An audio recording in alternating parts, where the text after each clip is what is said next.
Hello, everybody. Welcome to Black Blockchain Consultants. You know, if it's Wednesday, it's Blockchain Day.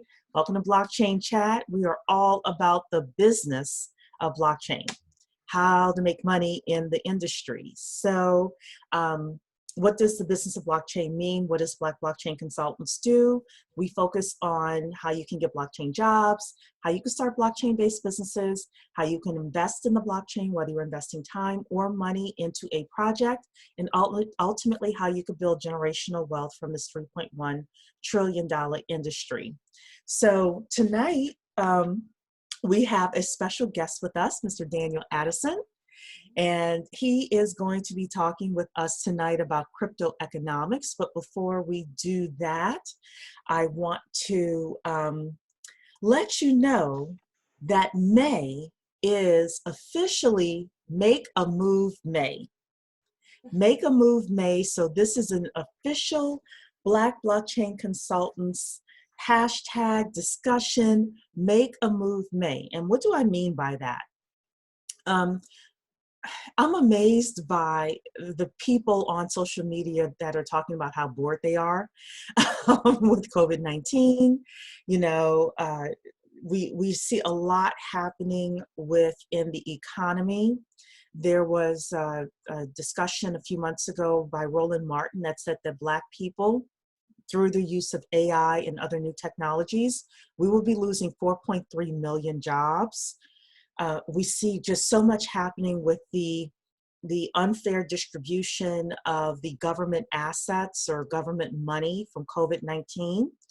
Make a Move May is all about getting yourself together for whatever the next part of life is for you. And that's not just blockchain, even though this is a blockchain organization. Make a Move May is about you getting better jobs, you starting that side hustle, you starting a main hustle around blockchain or whatever it is you want to achieve, taking the month of May and putting the foundation in place. So Dr. Keisha, if you would come off mute. Yeah. Because the Center for Blockchain Studies does have some things that we are offering during Make a Move May. We're going to be rolling these things out over the next few weeks, but tell everybody what's going to be happening in May. In May, we are going to be dropping our crypto economics course. That's one thing. Also, we'll follow that up with a optimizing your LinkedIn profile for blockchain jobs and blockchain connections and such, coming out probably towards the end of that time. But presently, we also still have a bit of a deal going on with all of our existing courses. We have 50% still going on. I do believe till about the 15th of this. I think it's the 13th, yeah. 15th, 13th, we'll say for sure, of this month.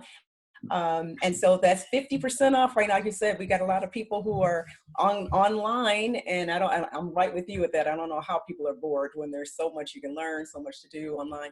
But 50% off of blockchain. Get yourself in position for that pivot. You just need the code "We Shall Overcome," all lowercase, all together, and get that deal of 50% off of all types of courses that we have covering some really major areas of blockchain and use cases like healthcare, like smart contracts, certainly blockchain 101. But yeah, keep a lookout for all of that. We're here. You don't have to be bored, that's for sure. Keep your mind stimulated. Make a Move May is about figuring out how you can get to the next level economically, socially, etc. So you and Talisha have some things happening with Simba Chain. Are we ready to announce any of that yet? You know what, we definitely have something in play. We just need more people on deck for it, but we have Simba Chain. We have a relationship with Simba Chain. Tell everybody what Simba Chain is, just in case they weren't there. Oh yeah, sorry about that for folks.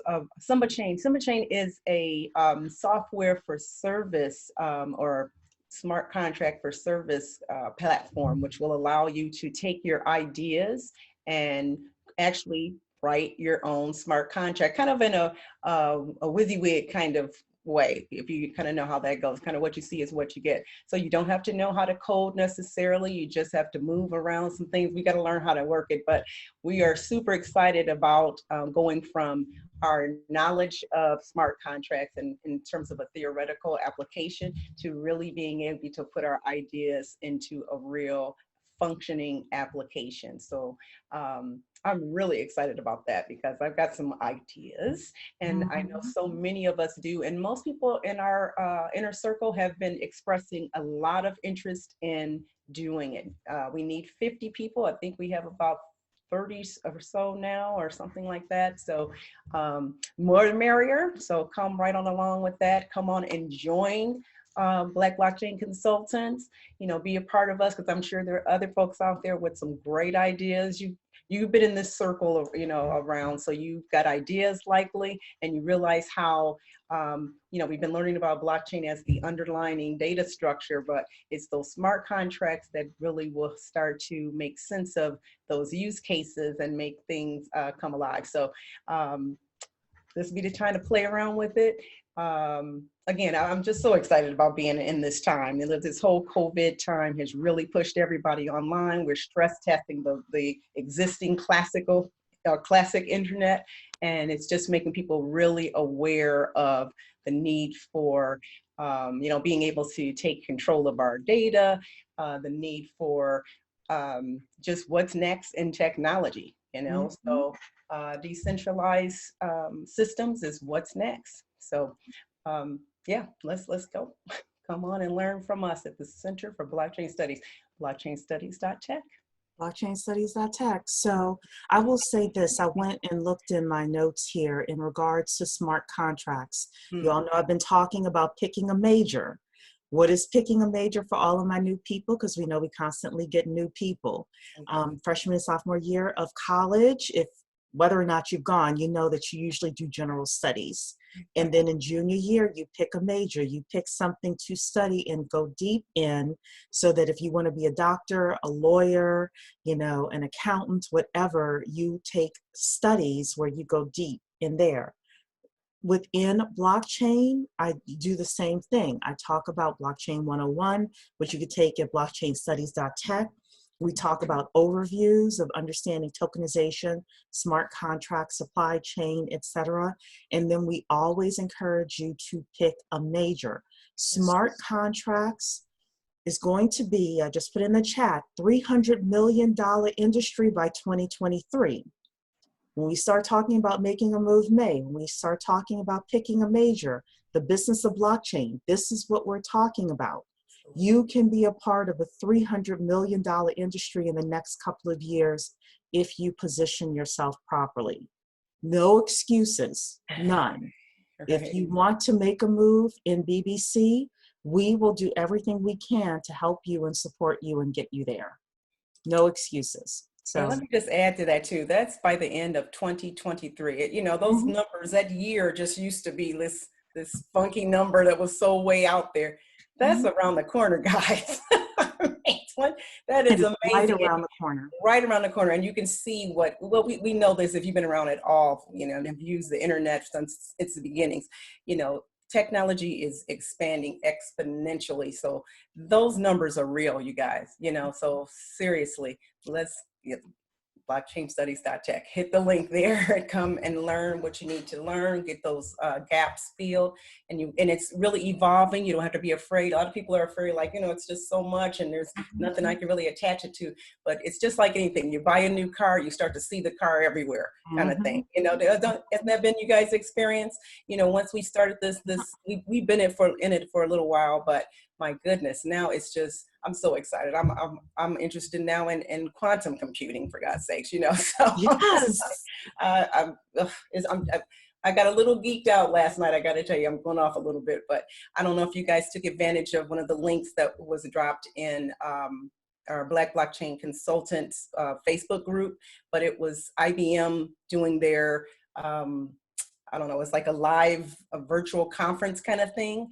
They had tremendous speakers on all night. So I'm like, you know, my attention is split between all kind of stuff because it was so interesting. I was just geeking out. So I'm sending stuff to my kids like, oh my gosh, I know you're interested in accounting, but you better look into this and at least find a man who knows this. I went there. You're like, at least he'll be able to take care of you. I was like, if he needs to know something about this is the future right here. Oh my goodness. Okay. Oh. Anyway, it was just kind of funny. So anyway, I have to find third-party folks to say something to my kids. You know how it is. Yes, like, of course. Again, blockchain. Oh my God. So I'm like, whatever. Follow these people on Instagram. I know you're there. They'll get the information out. Well, we want to open it up to, we have two Talisha River. We have a Talisha Rivers and a Talisha Shine here. I don't know if you guys saw that. Tawana, it says Talisha Rivers. Yeah. I'm going to have you on mute. That is crazy. Okay? Yes. I saw it as soon as you came in. I was like, I don't know how that happened, but but while you're fixing that, we will have the real Talisha. We will have the real Talisha tell us a little bit about who you are and, anything you want to say about smart contracts, make a move May, anything like that. You want to talk about? Making sure that we get to Mr. Daniel, so I'll keep it really of course. I am Talisha Shine. I am the Vice President of Blockchain Consortium International. I'm also an Inner Circle member here at BBC. This is a great time to just explore your options. I think this topic tonight is really good because people want to know, how does it work? There's a lot of information out there, and sometimes you just need to know where to start, and just getting that purview this evening will help you tremendously to kind of just gauge and, get some insights just to start you off on the right path. Yeah. And then Tawana, you want to say who you are, talk about anything we've talked about tonight thus far? Yes, so I'm Tawana Rivers, the Chief Operating Officer of Blockchain Consortium International, and I'm super excited because crypto is how I got started in this space, right? It was that crypto that was enticing that led me to, wait, there's something bigger and better in blockchain. So I'm super excited about tonight's conversation. And, I ditto everything you guys already said. Make a move May, don't miss it. The Simba chain, great deal, great partnership. So we're heading in the right direction. This is a good year for BBC. Yeah, hop on to something. Anything that interests you, hop on it, because there are other people that are on it as well. So with that, we started a couple of months ago talking about a thought leader series. How do we elevate our members to become thought leaders? And I've been doing a lot of research about thought leadership, and the people who are thought leaders in an industry make the most money, usually with consulting. And that's some of the things that we had talked about, is being blockchain consultants. So what we want to do within BBC is elevate you. You all know how I am. You can come on anytime and be on the panel, talk about whatever subject you have, etc. And Daniel has graced us in terms of being the very first person that is coming on to talk about cryptoeconomics, something that he is very passionate about and something that he's choosing, that's going to be his major, to be a thought leader in. So with that, Daniel, I don't know if you have an official presentation for us, but I'm going to hand over the floor to you. And if you feel like you need help from any of us, just let us know. Yeah, absolutely. First of all, I just want to start. Can everybody hear me fine, perfectly? Awesome, perfect. So I think what I want to do is just basically kind of talk about myself, my background real quick. Won't take long. I'm a data scientist by profession. I've been in the industry for about almost 10 years. Started out in networking, telecommunications actually. And then I went into networking. I had acquired all these Cisco certifications, and used to work for the Federal Reserve Bank for some years, particularly in the security area with we call it the CRSO management area.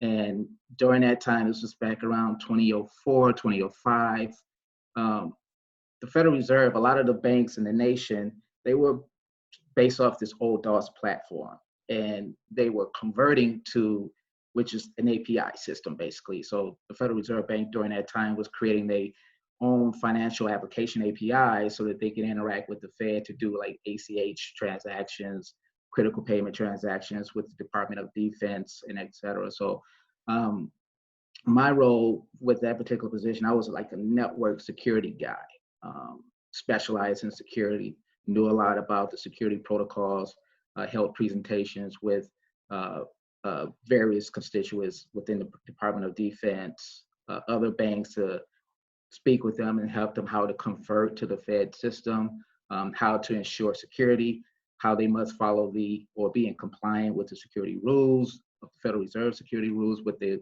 payment transactions during that time. And I did that for about 5 years. And then I wanted to transition. I wanted to get into healthcare, particularly the information. I wanted to know about EHR systems. And so I did a transition, and went back to school, got another degree in health service management, and started out working with a company called Allscripts. Basically, I was just like an application support analyst at that particular time. Basically, they were using this API called, I think it was Connect Direct, actually, where they were taking HL7 information and transitioning it to the Allscripts EHR system platform at that particular time. So any issues, any errors, basically the patient demographic information. If there were issues on the front end, let's say a particular nurse wanted to kind of do like charge offs or whatever in the system, in the EHR system, if they generated an error on that EHR application within Allscripts, we would interact with the developers and kind of say, hey, this is this error. Can you help out to correct the error? So we were kind of like a support, basically, with the Allscripts clients. And so that lasted for about a year. That's actually where I met Talisha during that time. She worked with them. And then I started working, transitioning, went back, as you talked earlier, by re-upping my skills, actually. Got my master's degree in health informatics. And that's when I transitioned and got more into the analytics piece of understanding the data, right? Understanding data structures. And I started working for various physician practices. Here in Chicago, a huge known particular physician practice called DuPage Medical Group, and worked with the ACO. Their main responsibility was kind of like doing trend analysis and tracking patients, the Medicare patients or Medicaid patients, going in and out of network. And they wanted to be able to determine how many patients throughout a certain period of time is going out of the network in comparison to staying in the network. In addition to that, they track what you would call per member per month, in tracking these patients, developing KPIs, key performance indicators, to be able to say how many patients were readmitted within this 30-day period. And so they wanted to track this. And this was part of what they called, on the ACO side, was a Medicare Shared Savings Program. So I worked there for a year, and then I wanted to learn more about the healthcare side, the finance side. So I jumped from the ACO side to the MCO side. And this was managed care organization. This was more so kind of like tracking the claims, the denials of claims from the payers. Payers understanding why they were denying claims, and tracking that, and then creating this like a dashboard reporting through a business intelligence tool like Tableau, so that they can kind of understand like which of these payers are constantly denying the claims when these physicians submit the claims. So did that for about a year, and I was a data scientist with them at that particular time. But security was always my strength. And that's why I transitioned.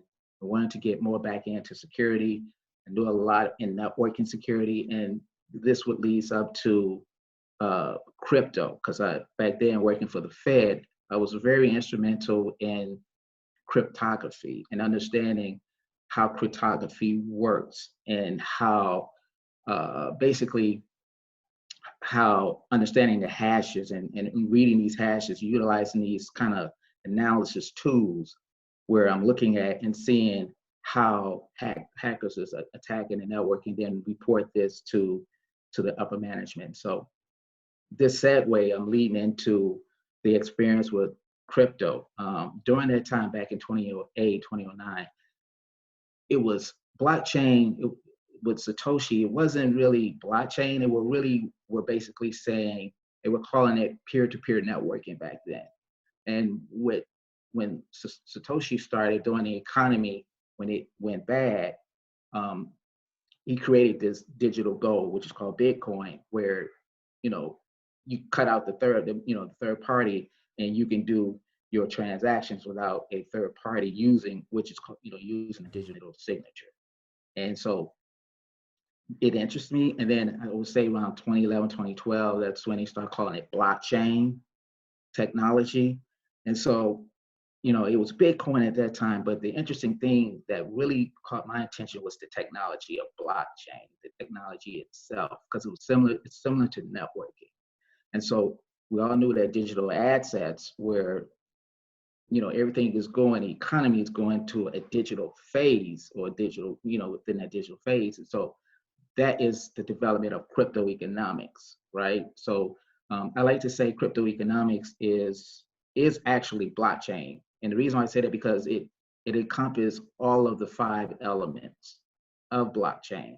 Now, the specialty, which is the course that I'm writing, which is along with Dr. Keisha, it's cryptoeconomic security. The security piece focus only on 2 of the elements of blockchain, which is the immutability and the encryption, right? And so the cryptoeconomics piece is where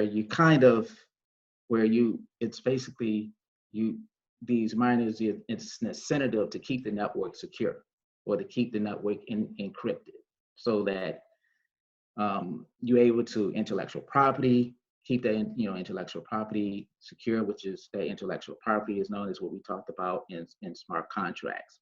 And so with the course, along with Dr. Keisha, what's interesting is that the course is really going to break down actually, and I'm trying not to give away too much information, because I don't want it to be coming too advanced and saying, and confusing people, but basically just in layman's terms, basically cryptoeconomics is just the use of incentives and cryptography actually to design, newer systems like blockchain. It's just basically consisting of computers,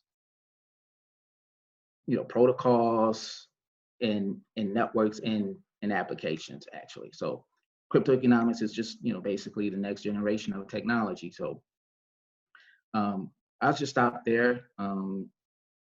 Did anyone have any questions, or you ladies can chime in if you want and kind of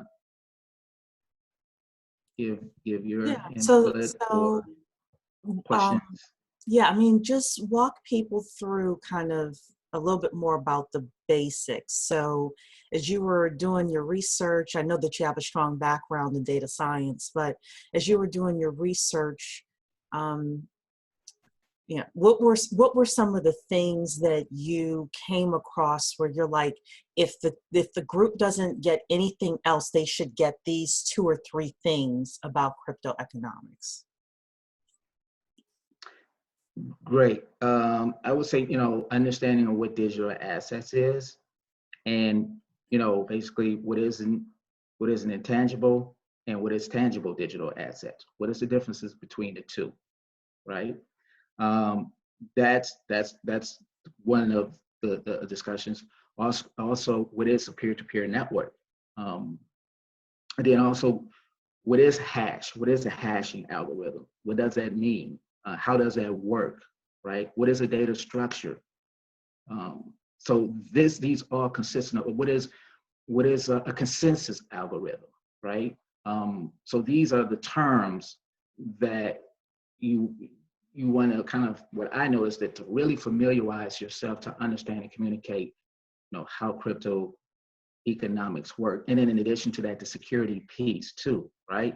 tokenization, security token. What is an ICO? What is an STO? What is the difference between an ICO and an STO, right? And so in my research and understanding, and also in addition to acquiring, and I didn't mention this earlier, in acquiring, certification and understanding blockchain through Block Geeks, it's a wealth of information you want to know about crypto economics, and that's what this course is going to really highlight to you of what it is. What are these security applications? What are these security tools? What is a miner? What does a miner mean? What is a mining pool? Right? So these are the different miners. They are, they basically, you can say they get rewarded for keeping that network secure, because blockchain is what we call, it's a trustless network, right? I don't trust you, you don't trust me, but we're getting paid an incentive to ensure that the blockchain is, that the transactional records that from block to block to block, which is considered that chain, is ensuring that it's secure, meaning that if someone within that chain manipulate the hash or anything in the block thereafter, sort of, you would say, was shut down, because they won't recognize that previous hash within the previous block. So therefore, the entire network. So that's the key of the blockchain, to ensure that it's what we say immutability or immutable. So right. So in my research and in my studies, that's kind of like. Mm-hmm. Go ahead. I'm sorry. Sorry. You're finishing up. Go ahead. No, go ahead. I was going to say, Tangi is asking, why is cryptoeconomics so important? Because it's the economy, right? It's important because, as we mentioned, the base of cryptoeconomics is cryptocurrency, right? That's the Bitcoin piece. That's the digital, what I spoke of earlier, the digital gold. So because the economy is going that way, where we have previous discussions, where from fiat, or which is a tangible asset, that Bitcoin is also becoming a tangible asset, right? So because of crypto, and that's cryptoeconomics, because crypto basically means that it's encrypted. It's an encryption. That's what crypto means, right? And then the graphic piece is just basically digital signatures, or you write. And so that's kind of like the reason I would say is it important, because a lot of businesses are getting into that, as we mentioned, because it's a $1 trillion business. So that speaks to a lot of stakeholders are seeing that, this is where the economy is going.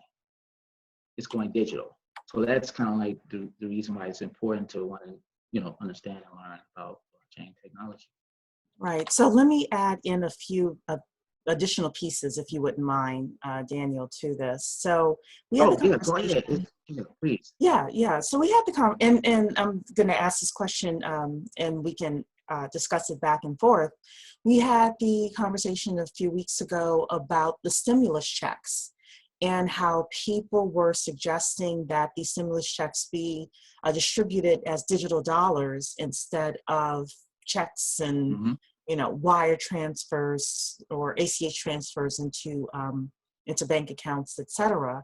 So when you're talking about crypto economics, I know that digital dollars is not the same as crypto, but one of the things I'm thinking of is what protects me from someone intercepting my money and taking it from me, in the digital space, just like what protects me from somebody reaching into my mailbox and stealing my check or my grandmother's check, or whatever. Obviously the law or federal regulations stop that, but I think I would ask you that question with regards to the security piece of it.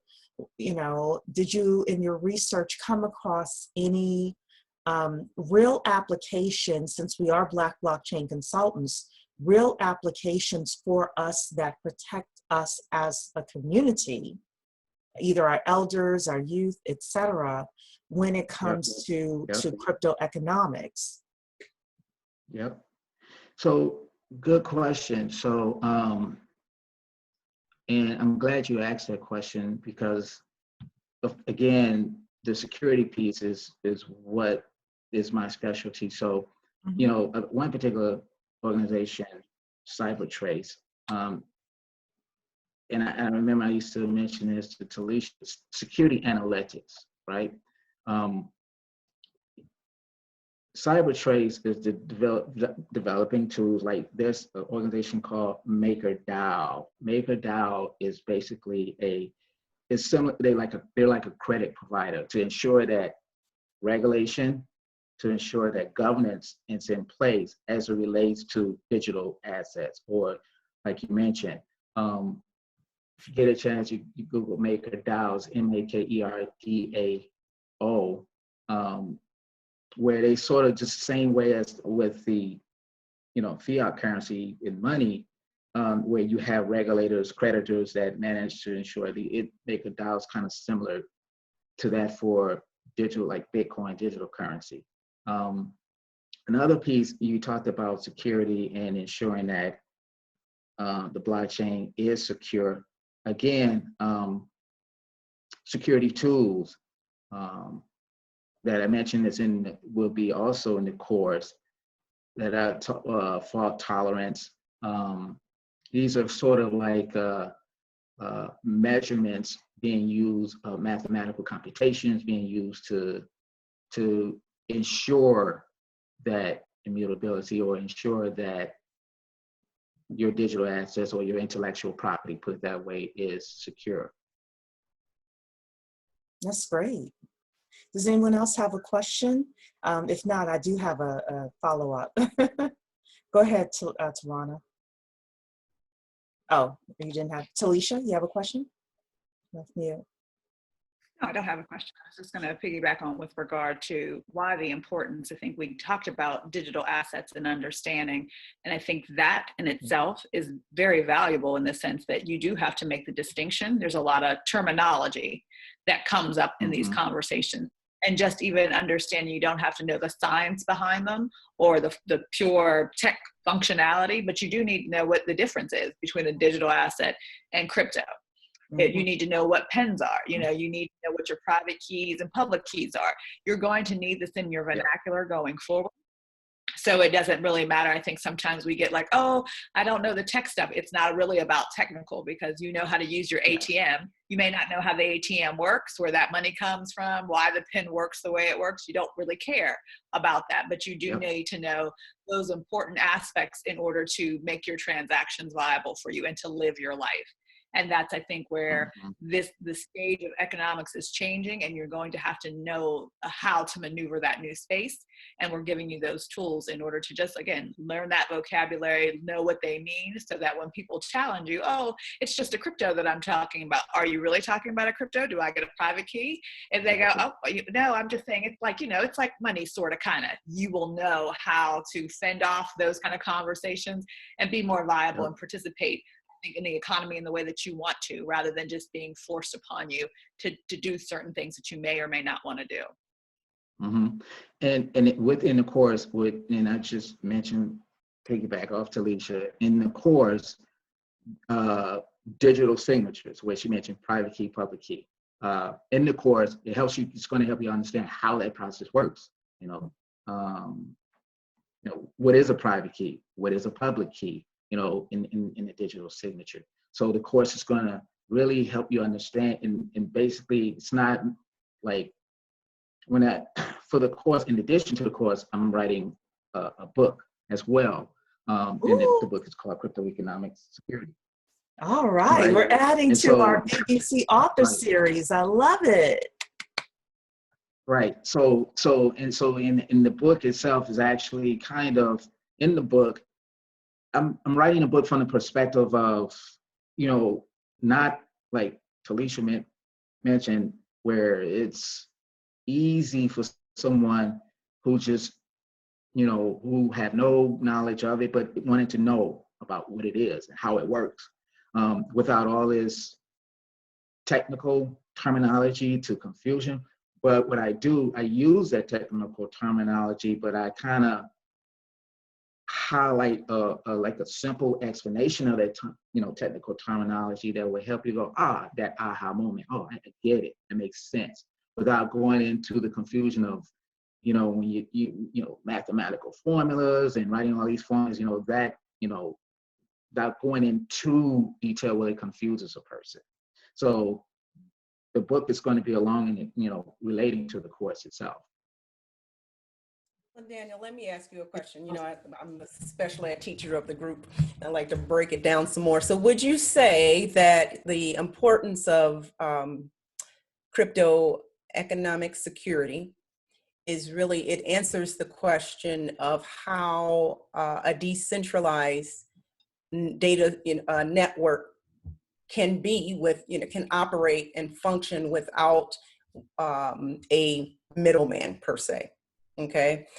Do you understand what I mean? Like when I talk to people about, this new, decentralized existence, and one of the big things we say is it takes the middleman out. They're like, well, dang, well, what's in the middle anymore? Well, what's making it work? It's just me and you on your side and you on what's in the middle making it work. Well, isn't that this whole process of incentivized security, peer-to-peer networking that has to go on, that's coded, that's encrypted, all that kind of stuff. It's all that kind of code stuff that works for itself, and it's incentivized to work for in the middle, basically all that code and the way the consensus mechanisms work in the middle to verify things and things like that. It keeps the system going. That's the thing in the middle. Right. This is how the thing goes, not just because it, just has to. It actually has to be kind of incentivized, and this is that system. Mm-hmm. So exactly, and you're going to learn that these miners, because you're going to understand what a miner is. That's the purpose of a miner. In other words, the incentive for them is to keep the crypto economic system secure. That's the purpose. That's their sole purpose. As I was mentioning before, we're going in from the perspective that blockchain technology is a trustless network, meaning that no one in the network trusts each other. But in order for and that's a way of keeping a hacker out. But in order for it to work, we pool together to, hence the word mining pool. We pool together using our computer resources which is using those consensus mechanisms, proof of work, proof of stake, and the course, again, is going to tell you what's the difference between proof of work and proof of stake, and et cetera, where that's under the consensus mechanisms they utilize this these protocols to ensure that your intellectual property or digital assets is secure, right? So on a public ledger, right? That's the key. It is that it's the public ledger, and I'm going to talk about what that public ledger is. So as you just described, which is decentralized, right? That's to keep the worry of, well, my intellectual property, is it, I'm concerned that it's out. When we say public internet, mind you, the core of it is still a peer-to-peer network. That's the core. That's blockchain. That's crypto economics. That's the ecosystem.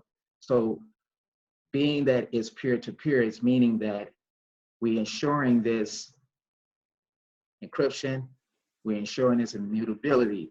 And the question you may ask, what happens if someone kind of within that miner or one of these nodes or miners kind of try to hack the network?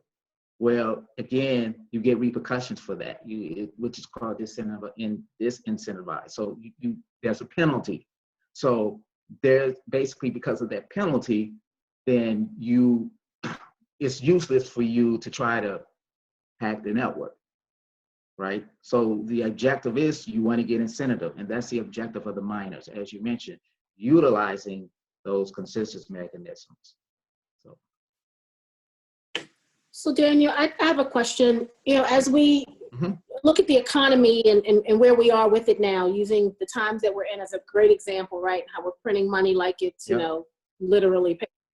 Um, as I think about mass adoption, you know, it's probably more Mhm. important than ever that our people really start learning about these digital assets, i.e. crypto. And how do we Mhm. get there? I mean, what would your advice be to how we get there to educate them? Because I mean, we're moving in that direction as a society, and yet Yep. again, you know, it's an opportunity for us to not be on the back end of it. But if we don't Right. get there quickly, we'll be behind again. Well, I would echo, you know, pretty much Cherie, Talisha, and Dr. Keisha, and yourself. Basically, is like that's why we have CBS, BBC. You know, I would say the first thing you would do is, you know, you want to know about blockchain, take Blockchain 101 course that's here at BBC, so that you can learn that, learn the basics of the terminology to get to the next steps of the crypto economics security course. Because a lot of the term, it's like, you know, don't put the cart before the horse, or however it goes. If you try to take the crypto economic security course without understanding blockchain, you a lot of terminology you're going to just the basic terminology where we consider it as basic, it's going to might be really confusing for, you know, for an individual, right? So I would say, you know, start there at Blockchain 101 to learn the basics of blockchain, what it is, you know, what is a cryptocurrency, right? Start out there and really kind of understand it, because it, again, it's intertwined. Then you take the next step where you want to get more into the security aspects of it, want to get more, because as you learn, you're going to have more questions, right? And you want to do more research to understand, right? So that's what I would say. I would say, you know, we have the platform, you know, CBS, BBC, BCI, we have these platforms, which is the reason why I was just like Dr. Keisha, I'm so excited and just so elated to be a part of something, because I can see, like, wow, you know, it's like I can see the future where it's going. And I used to talk about this to Alicia back in the day. I used to say this all the time. I used to say Web 3.0, semantic web. That's where it's going. That's where it's going to be at. Look where we at, right? I knew this is where we're going. This is the new technology. And so we all here basically is saying, hey, we got the strength in numbers, where you can start out with the basics and we can actually, you know, teach you and learn. And again, you know, start with the Blockchain 101 that CBS is offering. Start there, really learn it, understand it. And then, you know, like, we're all available if you have any questions or concerns and wanting to know, you know, how does it relate? How does it relate to whatever industry you choose to want it to go in? I mean, blockchain covers all industries: healthcare, law, automobile, social.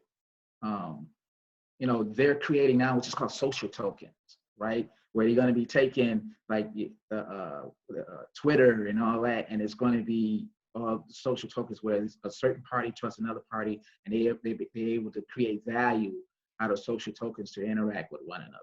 And this is all done on Web 3.0, which is semantic web.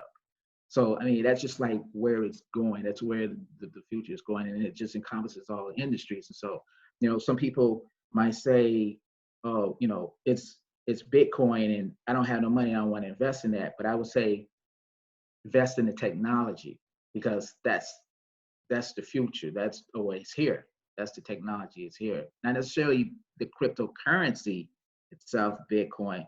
Yes, it's, you know, you want to learn about that, but the technology itself, if you're interested and you want to get a job, or you want to know and grow your own personal wealth, definitely come to BBC, CBS, Blockchain 101. Yes. Look, Yes, and yes. amen. I'm just going to say amen to all of that. Right. So I was, as Daniel was talking, I was looking around for a couple of things. One I found, and one I'm probably going to look around as we are talking. However, I'm going to talk about security, and right now I'm going to talk about cybersecurity because Talisha and I had an interesting conversation about this a couple of weeks ago. Does anybody know from now to 2026 how much the cybersecurity industry is going to grow between now and 2026? And I will tell you billions. So how many billions do you think between now and 2020 to 2026 is the cybersecurity industry going to grow? So I'm going to have everybody put it in the chat. My niece is saying 100 billion. Anybody else? Alicia, Dr. Keisha, y'all can't cheat. 400 Well, I billion. know the answer, so I'm not going to participate. Okay, Talisha knows the answer, so she is not going to cheat. So we have 400 billion.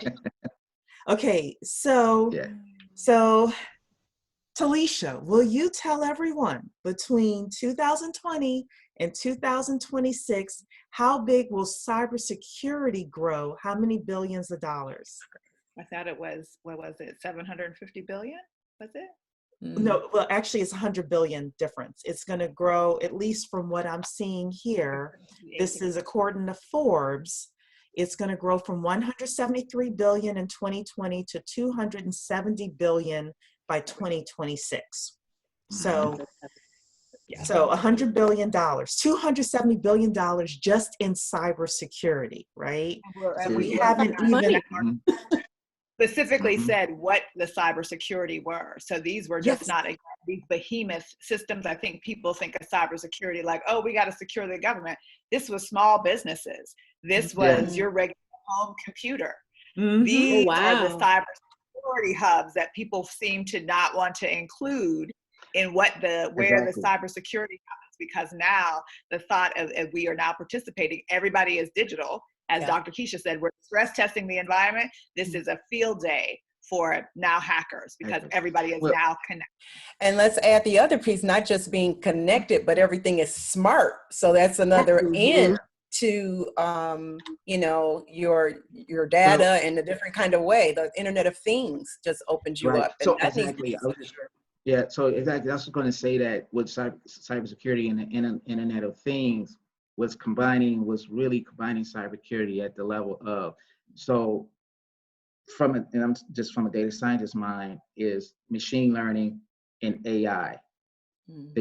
That's what I call security analytics, you know, and they're going to be used, that's in cybersecurity. Cybersecurity is like the network end of it, right? Because again, that's the cybersecurity end of it, where we all know, and if anyone, in the group or in the group that has network, they will probably relate to what I'm saying.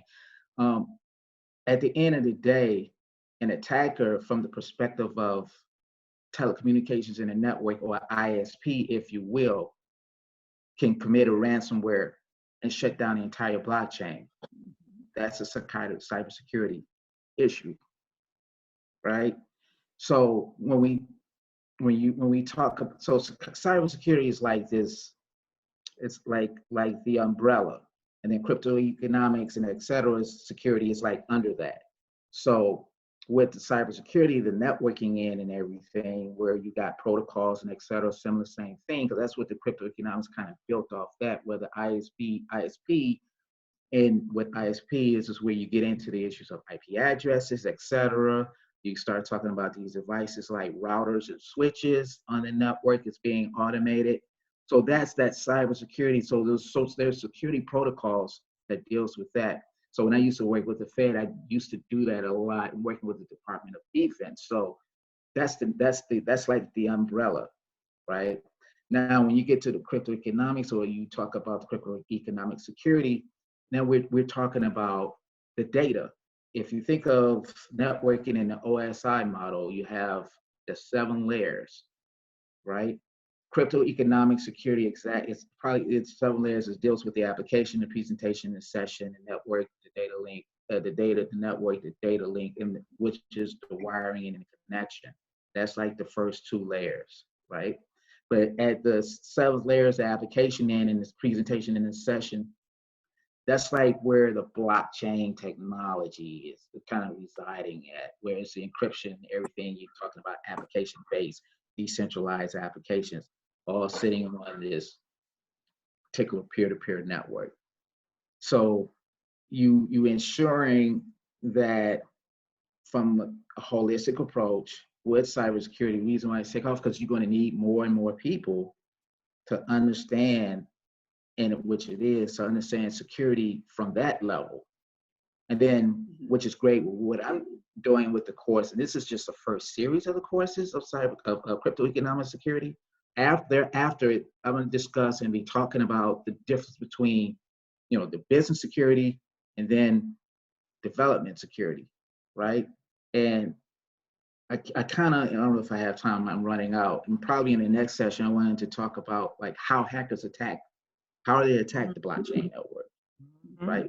What tools are they using to attack? They attack from a development end, and then also attacking from a business end as well. That's an inner circle only membership, has its privileges. Yeah.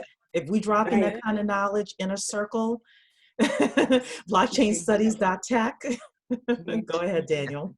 Yeah. And that's a great topic, because I remember, I guess it's over a year ago, we had a debate. It was the great debate about if blockchain could be hacked, right? I remember that debate, and from a cybersecurity standpoint. And so that's a wonderful topic to now, a year later, talk about again, because we know more has been happening. There are more tools and resources. So that's a great topic. I agree. Pam is saying she remembers that night too. So yeah. And so what I'm looking to do is try to, from a business perspective, to help you understand how hacks or breaches happen, right? From that business perspective. I'm pretty sure you all heard before I don't know if it was one of the executives was still in the intellectual property of the organization, based off, it was just an ICO. And he was blueprinting it, and he stole all the intellectual property of this organization, and he was stealing it, and he was using it. And it's just basically to help you understand the flaws of an ICO and why an STO is needed. And then from a development end, there was a hack that went on where I think it was DeFi, which is a part of the Ethereum platform, where a developer in his function and writing of his code, he kind of left is what you call a re-entry attack, left it open. They siphon out all the money. And so I talk about how that happened, what was needed to ensure that he was unable to siphon all that money. So I learned a lot in working through the Fed and security, where you develop security tools being used to ensure that things such as that, misconfigurations on the development end of the blockchain network. And just lastly, I'll just say this, just keep in mind, when attacks happen, 70% of attacks happen internally, not from the outside, not little Johnny sitting in his house. No, it's a conglomerate of an organization that's internally that you could, and this is another reason, going back to what we talked about earlier, why we want to take out the third party, because a third party can hold your intellectual property as ransom.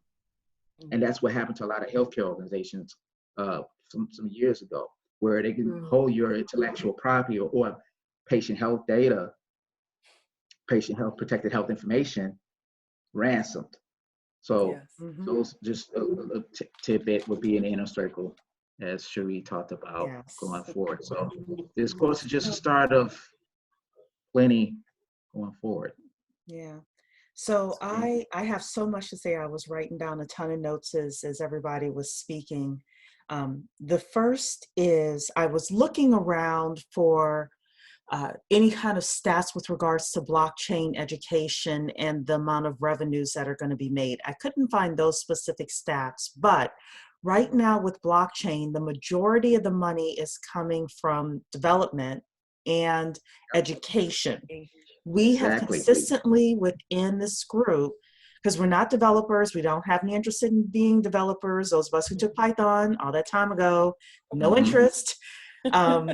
We tried. We can dominate this from an education point of view. So I wrote down education, consulting, training, customer service, helping people in the executive level understand these things, all the way down to the person sitting at his or her keyboard, not doing certain things for the hackers and the cyber hackers, the unethical hackers, to take advantage. Exactly. Right. And I was just Oh, go ahead. well, so let me finish this thought up.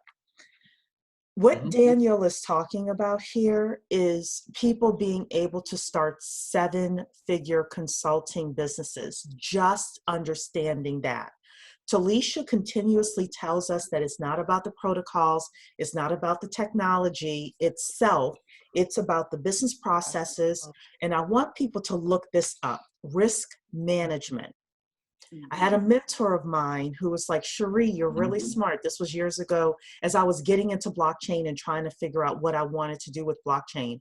He was like, you should go into risk management, study ISO 9001, and start a consulting business around that. Because he was like, Cherie, you're really smart. You understand like how to take a process from A to Z and see what the holes are and, you know, tell people how to fill them in, etc.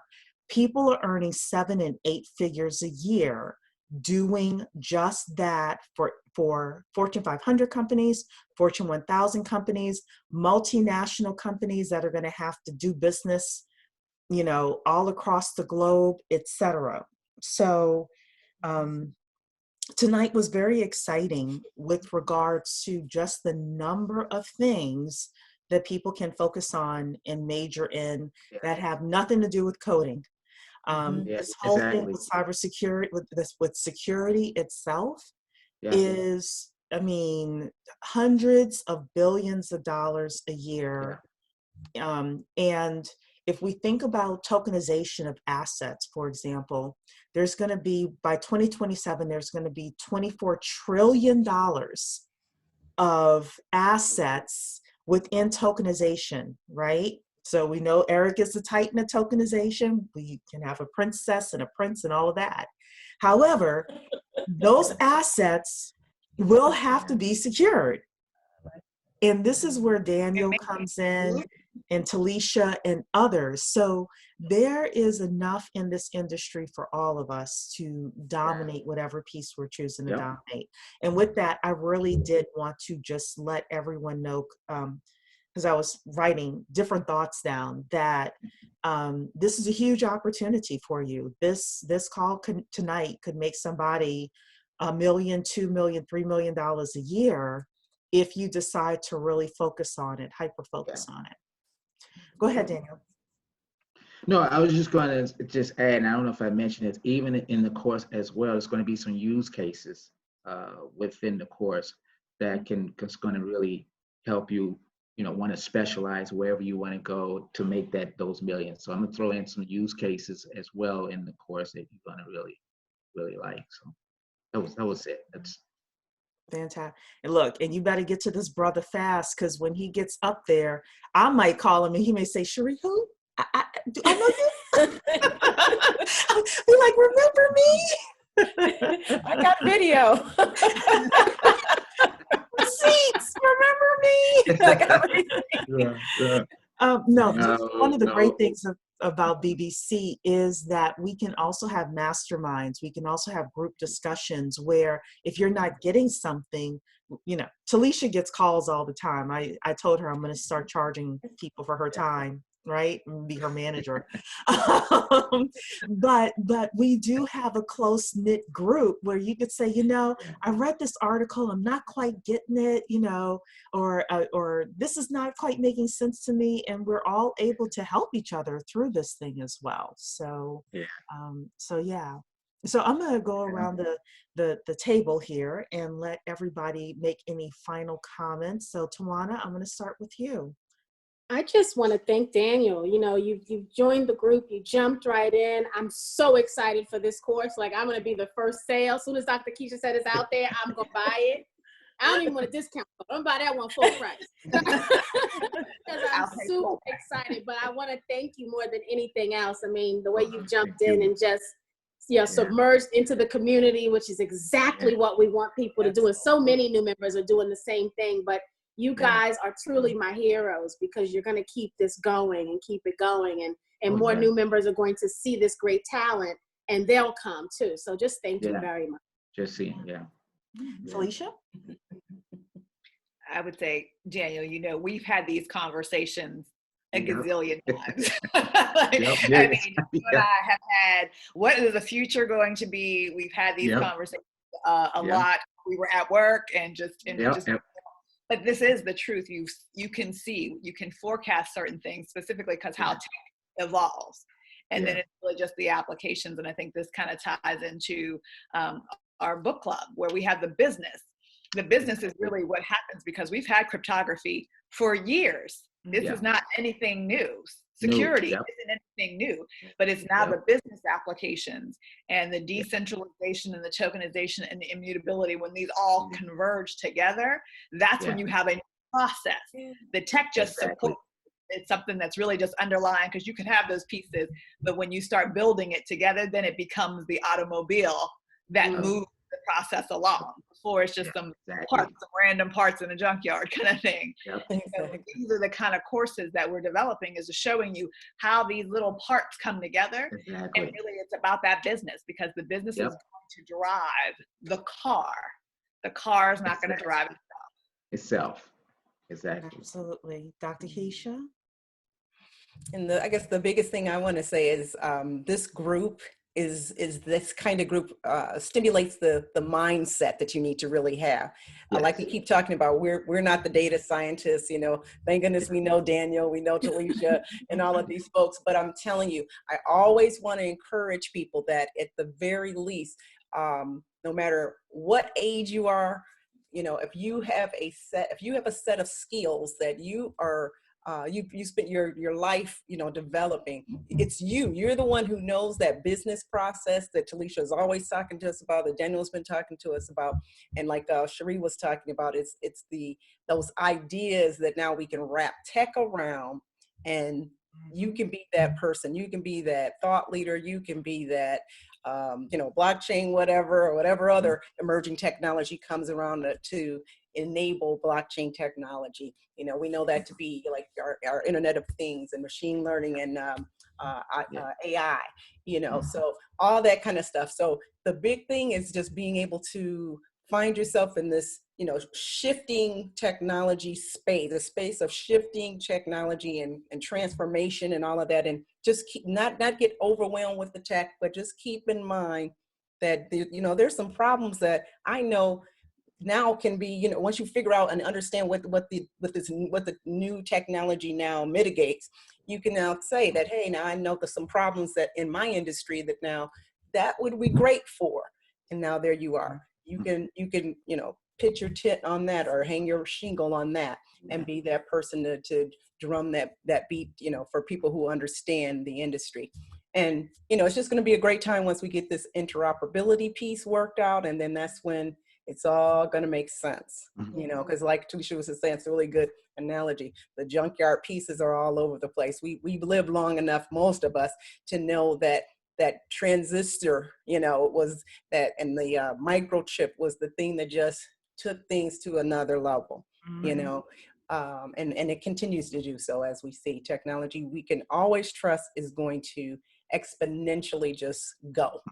So it's us. It's always that human. The human is the one who has to think these things through to make this stuff usable. So, Absolutely. And everybody can do that part.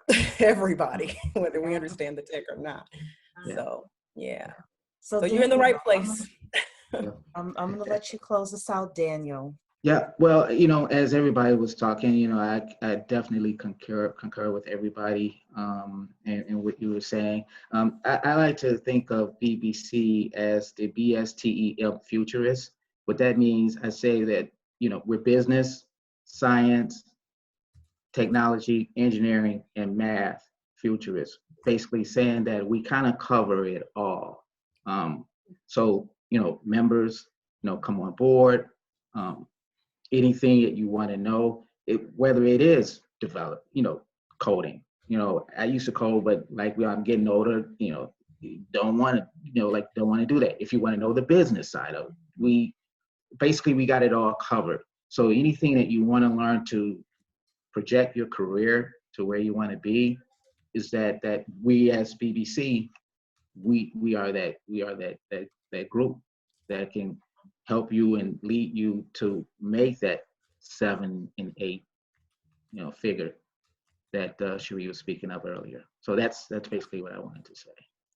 Yes, and Dr. Keisha's reminding everybody to, if you want the 50% off of any of the courses, Yeah. to come to blockchainstudies.tech, and the code is We Shall Overcome, all one word. Also, we're trying to get our YouTube subscriber numbers up, so please like this video if you're watching the replay. Please subscribe to the YouTube channel. Don't forget, we also have the bundle of membership plus the Blockchain 101 class. So we encourage people who are new to blockchain to take us up on both of those as well. And with that, you know, we're all about the business of blockchain here. Next week, we will be back, same time, same place. Daniel, don't be a stranger. Maybe every quarter you come with a new use case that we can dive into, and we'll have you featured in blockchain chat once a quarter. So looking forward. Absolutely. Yes. All righty then. Thank you so much, everybody. Have Thank a you, good night. everyone. Stay safe. All right, take care.